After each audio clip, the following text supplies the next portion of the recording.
Assalamualaikum warahmatullahi wabarakatuh.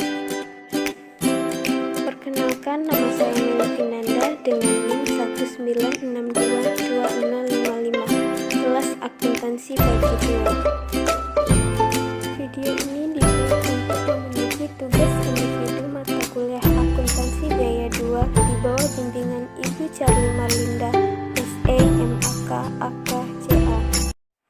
Pada video kali ini saya akan menjelaskan tentang quality cost atau biaya kualitas. Menurut Hansen dan Mowen 2004-443 mengatakan bahwa biaya kualitas adalah biaya yang timbul karena mungkin atau telah terdapat produk yang buruk kualitasnya. Manfaat biaya kualitas. Adapun manfaat dari biaya kualitas yaitu untuk membantu manajemen menentukan laba, juga untuk mengambil keputusan strategi, serta untuk mempermudah pelaksanaan program pengendalian kualitas.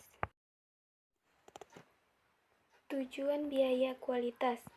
Tujuan dari biaya kualitas yaitu untuk mempermudah proses keputusan manajemen. Selain itu juga agar perusahaan dapat memproyeksikan kapan biaya terjadi, serta agar perusahaan dapat mengefisiensikan biaya. Menurut J.M. Juran 1986-10, biaya kualitas dapat diklasifikasikan menjadi 4 kelompok, yaitu 1. Biaya pencegahan. Biaya ini merupakan biaya-biaya yang berhubungan dengan pencegahan kecacatan dan pembatasan biaya kegagalan dan biaya penilaian. 2. Biaya penilaian. Biaya ini merupakan biaya-biaya yang dibutuhkan untuk menentukan kondisi produk dan bahan baku. 3. Biaya kegagalan internal.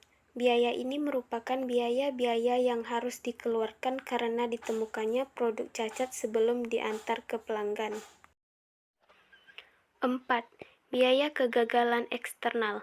Biaya ini merupakan biaya yang dikeluarkan perusahaan karena adanya produk cacat yang ditemukan setelah barang diantar kepada pelanggan. Mengukur biaya kualitas. Biaya kualitas juga bisa diklasifikasikan sebagai biaya yang dapat diamati atau tersembunyi. Biaya kualitas yang tersembunyi adalah biaya kesempatan oportunitas yang terjadi karena kualitas yang buruk. Biaya kualitas yang dapat diamati adalah biaya-biaya yang tersedia atau dapat diperoleh dari catatan akuntansi perusahaan.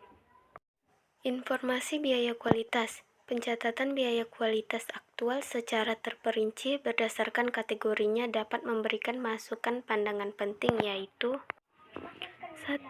Catatan tersebut menunjukkan biaya kualitas untuk masing-masing kelompok sehingga memungkinkan para manajer memperkirakan dampak keuangannya. 2.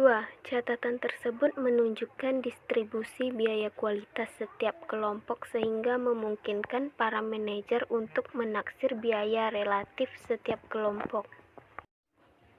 3. Metode biaya kualitas tersembunyi. 1. Metode penggali. Metode ini mengasumsikan total biaya kegagalan hasil penggalian dari biaya-biaya kegagalan yang terukur. 2. Metode penelitian pasar. Metode ini digunakan untuk menilai dampak kualitas yang buruk terhadap penjualan dan pangsa pasar. 3. Fungsi kerugian kualitas Taguchi.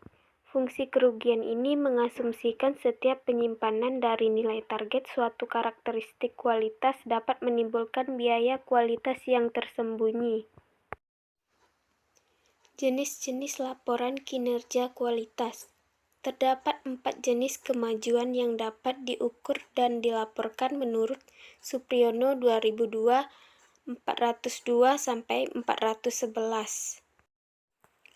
1. Laporan standar kualitas interin, yaitu suatu organisasi harus menetapkan standar kualitas interin setiap tahunnya dan membuat rencana untuk mencapai tingkat yang ditargetkan.